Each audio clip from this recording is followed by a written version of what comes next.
Niao. Ni hao. Vous avez sûrement déjà entendu parler des infectés, des rôdeurs ou des marcheurs. Ouais, des zombies quoi. Bref, que ce soit à la télé, dans les jeux vidéo ou sur internet, vous en avez déjà forcément entendu parler. Mais savez-vous réellement ce que c'est? Donc, qu'est-ce qu'un zombie? Vous le savez sûrement déjà, mais cette notion est assez floue et mérite quelques approfondissements. Tout d'abord, le mythe des zombies vient de croyances vaudou venant d'Haïti. Elle consistait à ce qu'un prêtre vaudou administre à une personne une forte drogue qui la faisait passer pour morte, puis l'enterre. Celui-ci vient dans les 24 heures suivantes déterrer le corps pour la ressusciter et lui fait boire un antidote à la drogue précédemment avalée, ainsi qu'une autre drogue qui le réduit à l'état d'esclavage. Tout ceci pour but de détruire totalement la faculté de l'homme à contester et à désobéir, le transformant donc en zombie, obéissant à ses instincts primaires, avec des parties du corps nécrosées et ayant des lésions cérébrales importantes, altérant parfois totalement la mémoire. Bon, du vrai zombie. Et tu savais qu'en Bretagne, une légende dit que si un fossoyeur donne un coup de pelle sur la poitrine d'un défunt, celui-ci reviendrait d'entre les morts pour le hanter, tel un zombie? Mais donc Jésus, ce serait pas un peu le premier zombie? Entre autres, oui, mais en fait non. Déjà, il faut faire la différence entre un zombie et un mort-vivant. Ah, un zombie est un mort qui revient à la vie après une certaine période de temps plus ou moins longue, Ce qui explique la décomposition du corps. avec des capacités intellectuelles réduites dues à la maladie et qui a pour but de contaminer tous les êtres vivants non contaminés, et dans certains cas de juste vouloir manger du cerveau. C'est exact, tandis qu'un mort-vivant, lui, revient aussi à la vie, mais sans réel but de contamination. Mais nous sommes d'accord que la notion est très discutée, et que certains ne font pas la différence entre les deux, et nous respectons ce choix. Oui, enfin bon, tout ça, c'est du fictif, on le sait tous. Et bien justement, pas tant que ça. Une fusion entre la rage et la grippe pourrait créer un virus zombie. Les malades touchés par ce virus deviendraient agressifs et n'auraient plus la notion du réel, dû à de fortes hallucinations mentales. Cette maladie se répandrait par voie aérosol via le virus de la grippe. Cette théorie a été imaginée par Samita Andreansky, virologue à l'école de médecine de l'université de Miller à Miami. Ouais, pas de quoi être rassuré. Et c'est pas tout. Une mutation du cordyceps, un champignon parasite prenant possession du corps de son hôte et le contrôlant, pourrait causer les mêmes symptômes. Ce champignon s'attaquerait donc directement au cerveau des humains et pourrait, grâce à ses spores, répandre la maladie et créer une pandémie. Tout comme le cas de la grippe zombie vue précédemment. Bien évidemment, les zombies n'existent pas, mais ils savent faire parler d'eux malgré tout, et cela dès 1818 avec Frankenstein ou le Prométhée moderne qui trace l'histoire de Victor Frankenstein, un scientifique créant son propre mort-vivant. C'est ce roman qui lança, tel un virus, le phénomène des zombies. Les zombies ont su s'introduire dans notre société actuelle et dans tout ce que nous consommons, comme dans les BD et les mangas, comme Zombielenium, High School of the Dead ou The Walking Dead. D'ailleurs, cette bande dessinée a été adaptée en série devenue culte à travers 7 saisons qui sont toujours en cours. Cette série compte l'histoire de Rick Grimes, un ancien shérif plongé dans le coma après un accident et qui se réveille en pleine apocalypse zombie. The Walking Dead nous raconte donc l'aventure de Rick et sa troupe de survivants dans ce monde impitoyable qu'il découvre. Et ne vous inquiétez pas mes amis les cinéphiles, nous avons aussi pensé à vous. World War Z est un très bon film sorti en 2013 adapté d'un roman de Max Brooks dont nous parlerons par la suite. Avec en tête d'affiche le très célèbre Brad Pitt incarnant le personnage principal. Le film se passe en Amérique lorsqu'un fléau éclate transformant une partie de la population en zombies extrêmement rapides. Le héros Gary Lane, père de famille, va donc parcourir le monde dans le but de sauver sa famille de cet apocalypse, découvrir l'origine de cette maladie et l'endiguer.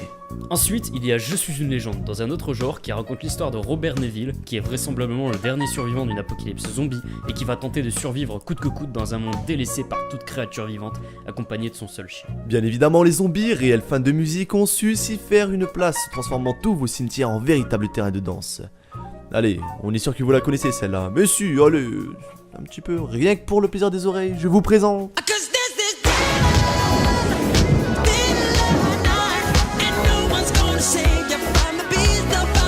Allez, go dans les commentaires et dites-nous si vous aviez deviné. Et ne mentez pas, sinon on saura si vous mentez.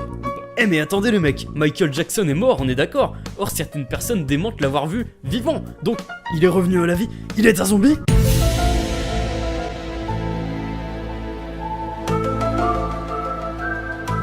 Enfin bref, t'aimes le chocolat, bro? Oui, et toi, c'est un rapport avec la suite?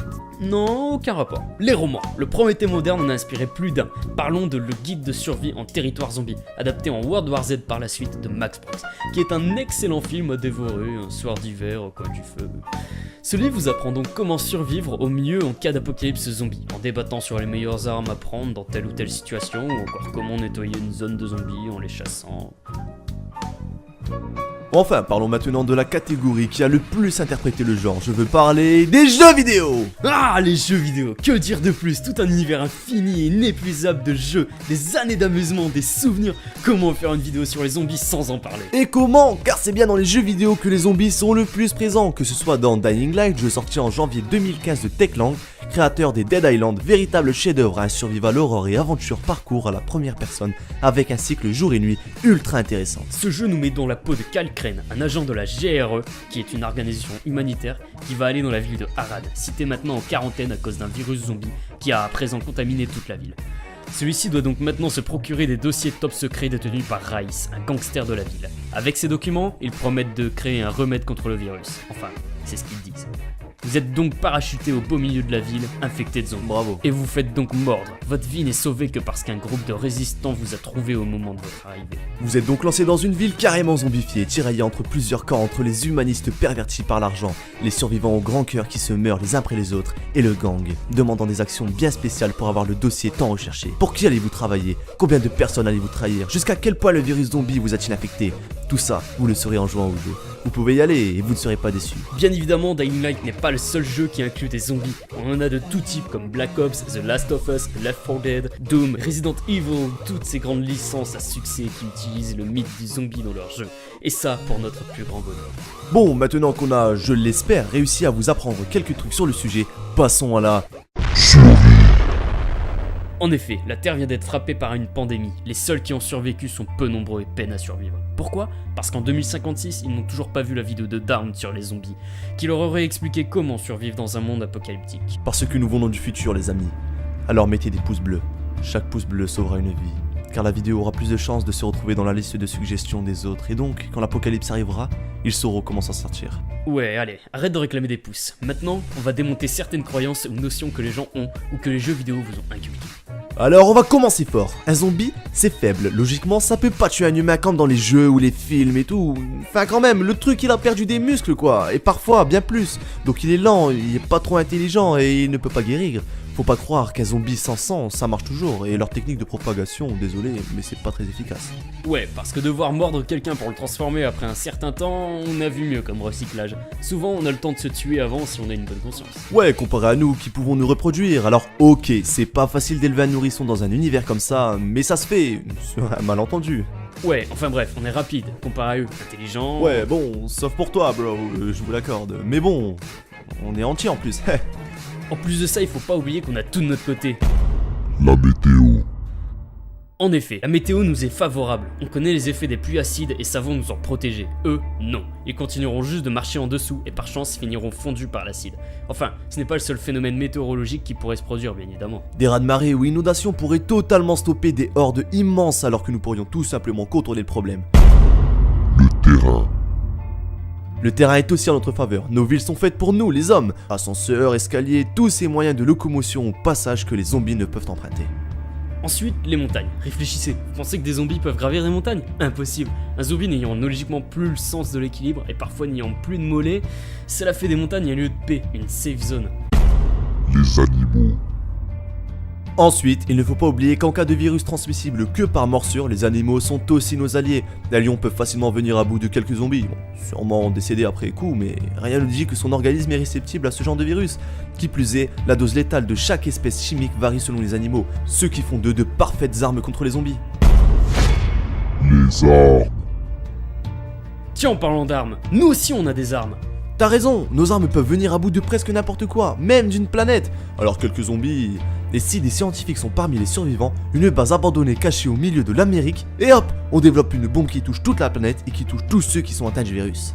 Ou au pire, une bonne M16 et un petit bazooka, et bam, le tour est joué, compris les petits viscotos? Ah bah bien sûr, les munitions, c'est pas illimité, hein, mais c'est pas grave, si tu vis aux États-Unis, bam, sur tous les cadavres, il devrait y avoir des armes prêtes à utiliser, et tu les utilises, et tu flingues des zombies. Problème? C'est pas ma guerre. Solution. Pour finir, le camouflage à la Dying Light ou à la Walking Dead, ça marche pas vraiment les mecs. Vous imaginez bien que se mettre du sang de zombie, du sang d'infectés contenant le virus sur votre peau...